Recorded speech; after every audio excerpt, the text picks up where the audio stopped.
three things that helped me to do a transition from petroleum engineering to IT. Maybe you don't know me, I'm Adrian, and at some point in my life, I wanted to do a transition.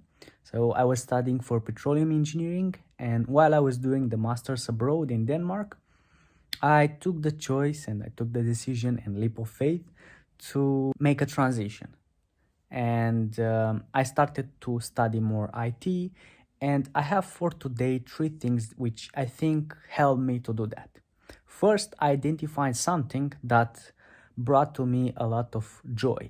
It was like a passion, and that's IT or coding using Python, data analysis, or data engineering in some sort of. I identified something which brought me more energy than it took, and I think that's very useful thing to find something that either brings you energy or maybe it makes you feel interested about.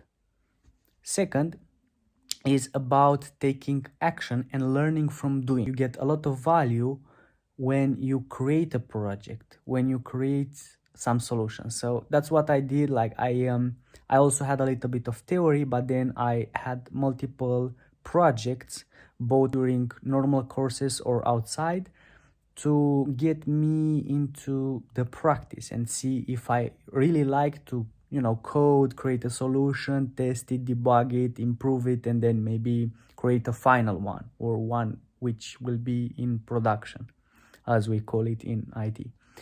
And third, I didn't give up. I think is one thing which I learned is that you have to push, because maybe some people will get hired easily, let's say if they do a transition from an engineering background to IT, but for some people it might take 1 or 2 months or maybe even 3, 4, 6 months.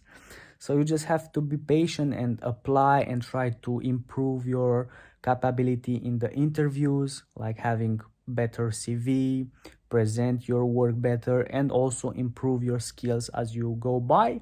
And as a bonus, I also think there is this intermediate position until you get to the final transition. And to me, that was by being part of an internship. Maybe you don't have to apply for junior positions, but maybe you can apply to internships as well. And if you join an internship, then you'll have few months to get accustomed to a real company, and also maybe you'll create such good relationship with them that maybe later on you'll have a full time with the same company, or at least you'll have much more chances next time when you'll apply to a full-time role. So these are the things which I think helped me to do a transition from petroleum engineering to IT. I think this was 5 years ago, and this maybe it will help you as well if you are on the journey to do a transition.